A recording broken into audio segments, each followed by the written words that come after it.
Welcome to Life Stories, where we dive deep into the real, raw, and sometimes unexpected journeys of the heart. In today's story, we'll explore the transformative power of human connection, how chance encounter can change your life in ways you never imagined. Join us as we follow Linda's journey of healing, self-discovery, and the beauty of opening up to love and friendship again. It's a tale of vulnerability, hope, and the surprising twists life has to offer. Don't forget to like, comment, and subscribe to our channel to start today's story. It was a Saturday afternoon in Brooklyn, New York. The sun shone through the window, casting warm golden light on the small, cluttered apartment I had come to call home. At 60, life was quieter now. The years had passed, each one leaving a mark. Some visible, others hidden deep within. I had been divorced for over 15 years.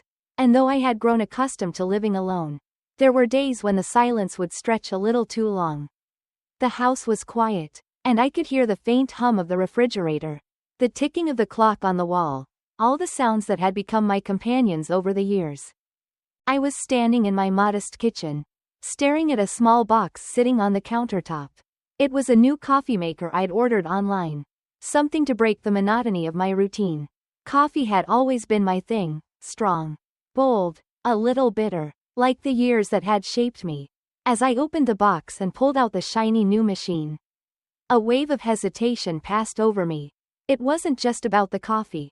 It was about something deeper, the reminder that I was, once again, alone. My children were grown, and my friends were busy with their own lives. The few people I had shared moments of joy with over the years were scattered around the city, each living their own lives in their own world. But I couldn't let the loneliness win. I had learned, over time, that life had a way of throwing curveballs, things you never expected. Moments that changed everything in an instant. I had learned to take those moments in stride, even if they were small. As I plugged the coffee maker in, I heard the doorbell ring. I froze for a moment. Who could be at my door? I wasn't expecting anyone, but I quickly remembered, it was Ethan, the young man I'd met a few weeks ago through a mutual friend. He had kindly offered to come over and help set up the coffee maker I had ordered. It was a small favor, but in a way, I appreciated it. There was something comforting about knowing someone else cared, even if it was in a small, seemingly insignificant way. I opened the door, and there he was, Ethan, in his late 20s, wearing a casual shirt and jeans. His presence felt like a breath of fresh air. He had that youthful energy that I had long since lost. The kind of energy that reminded me of my younger years, when I felt invincible and alive. "Hi, Linda," he said, offering a warm smile. "Ready to get this coffee maker working?" I nodded and stepped aside to let him in. As he walked past me, I couldn't help but notice how comfortable he seemed in my space. How at ease he was in my home. I had grown used to my own quiet life, but his presence made everything feel different, more alive. It was a feeling I hadn't experienced in years. "So, what's the plan?" he asked, setting down his bag and taking a quick look around. His eyes scanned the room, and for a brief moment, I caught him staring at a few of the personal items scattered around, old toys, pieces of clothing, remnants of a life that was once more full. My children had long since moved out, but there were still traces of them around the apartment, memories that refused to fade. I felt a twinge of embarrassment. Was I really still holding on to these things? But Ethan's gaze was kind, understanding even. He didn't judge, didn't question. "You've got a lot of memories here." "Huh?" he said softly, as if reading my mind. I smiled, a little nervously. "I guess I do. Sometimes it's hard to let go of the past." He nodded, his face softening. "I understand. I think we all carry our memories with us, whether we want to or not." It was in that moment, as we stood in my kitchen, that I realized something profound. Ethan was younger than me. Yes, but in some ways, he understood more than anyone I'd known. He had an empathy that went beyond the surface, something that connected us. Something unspoken but deeply felt. As he went about setting up the coffee maker, we talked about little things. The weather, our favorite books, our daily routines. It was easy to talk to him. Easier than I had expected. His company was comforting, and his presence filled the spaces in my apartment that had once seemed so empty. When he finished setting up the coffee maker, I offered to make us both a cup. As I brewed the coffee, I couldn't help but notice how natural everything felt. The clink of the cups as I placed them on the table. The steam rising from the coffee. The light filtering in through the window. It was all so simple. Yet it held so much meaning in that moment. Ethan took a sip of his coffee and smiled. "This is great, Linda. You really know how to make a good cup." "Thank you," I said, feeling a warmth in my chest that had nothing to do with the coffee. It was a quiet connection. One that had formed between us in just a few short hours. But it felt real, genuine, and in that moment, I couldn't help but wonder if this was the beginning of something more. The days following Ethan's visit seemed to unfold in slow motion, each one blending into the next, yet feeling distinct and purposeful.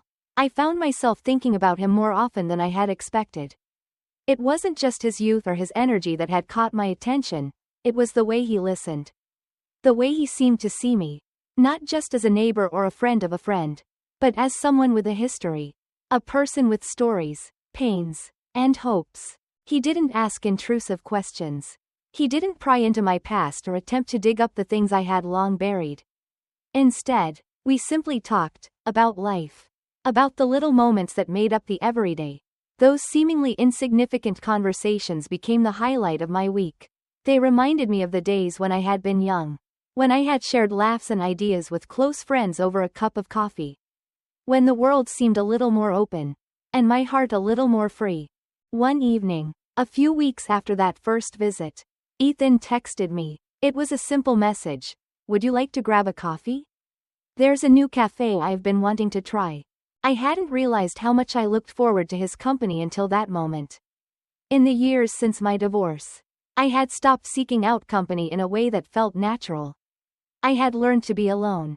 But something about Ethan's offer stirred something within me. The idea of sharing a moment, of being seen. Not just as a mother or an older woman but as myself. "Just Linda," I agreed immediately. We met at a small cafe near Fort Greene Park. A charming little spot that felt more like a cozy living room than a commercial establishment. As soon as I walked in, Ethan waved from a corner table. His easy smile greeting me like a warm embrace. He stood up as I approached. A small gesture that made me feel respected. Even cared for in a way I hadn't realized I missed. "Hey, Linda, I'm glad you could make it," he said, pulling out the chair for me. The gesture felt natural, and I was surprised by how much it touched me. "I wouldn't miss it," I replied, sitting down and meeting his gaze. There was something in the way he looked at me, not with pity.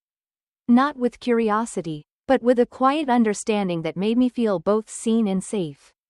We ordered our drinks. I went with my usual, a strong Americano, while Ethan chose a cappuccino.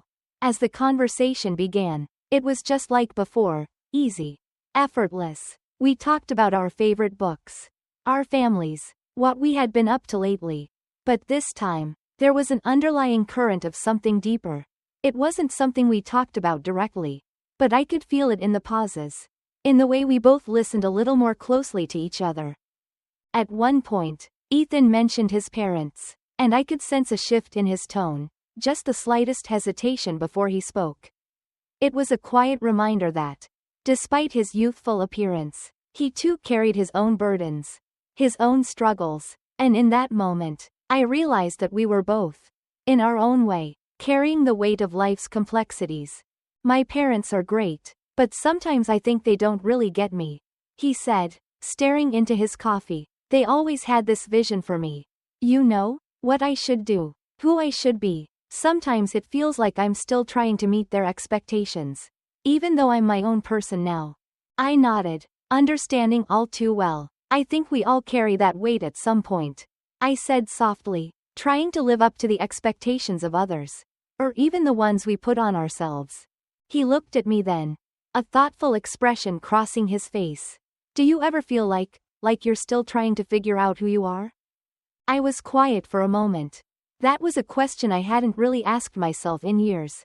Sure, I had spent time trying to define myself, as a mother, a wife, a daughter, a friend, but who was I outside of those roles? Who was Linda beyond the labels and expectations of life? I used to, I finally said. But I think, after everything, after the divorce, the years raising kids, all of it, I realized that who I am is constantly changing. Maybe we're never really figured out. Maybe we're always in the process of becoming. Ethan leaned back in his chair, a thoughtful look in his eyes. I like that, he said. I think I'm still figuring it out, too. We sat in companionable silence for a few moments, sipping our coffee, watching the bustle of the cafe around us. The conversation felt easy, natural, like we had been friends for years. It was a strange feeling, one that I hadn't anticipated. But it was welcome, comforting even. When we finished our drinks, we walked out together into the cool evening air, and I couldn't help but feel that something had shifted between us. Maybe it was the way we had shared a moment of vulnerability. Or maybe it was the quiet understanding that existed in the spaces between our words. Either way, I knew that this connection was something I wasn't willing to let go of. Thanks for inviting me, Ethan, I said as we stood at the corner, the streetlights casting long shadows on the sidewalk. I had a really nice time. He smiled warmly, his eyes lighting up with sincerity. Me too, Linda, I'm glad we did this. As we parted ways, I felt a stirring in my chest. A quiet anticipation. Maybe, just maybe, this was the beginning of something more than just a friendship. As the weeks passed, Ethan and I continued to grow closer. Our conversations deepened, and our connection evolved into something neither of us had expected. It was no longer just about sharing coffee or casual chats. We began to explore each other's fears, dreams, and memories. I found myself opening up in ways I hadn't in years. And in return, Ethan's honesty and vulnerability touched me deeply. One evening, as we walked through the streets of Brooklyn, the city lights twinkling above, I realized how much I had changed in these past few months. I had rediscovered a part of myself I thought I had lost, the part of me that could feel joy, hope, and possibility, even after so many years of uncertainty. We reached my apartment building. And as we stood at the door, Ethan turned to me with a soft smile. I'm really glad we crossed paths, Linda, he said, his voice warm. Me too, Ethan, I replied, feeling a surge of gratitude. Me too. We didn't need to say more. The unspoken understanding between us said everything. Life had a way of surprising us, of bringing people together at the right moments, even when we least expected it. As I walked up to my apartment, I couldn't help but feel a sense of peace, knowing that sometimes the most meaningful connections come when you're open to them, and when you allow yourself to truly see others for who they are. Thank you for watching this life story. If you enjoyed it, please make sure to like, comment, and subscribe to our channel for more videos on real-life experiences and heartwarming stories. See you in the next one.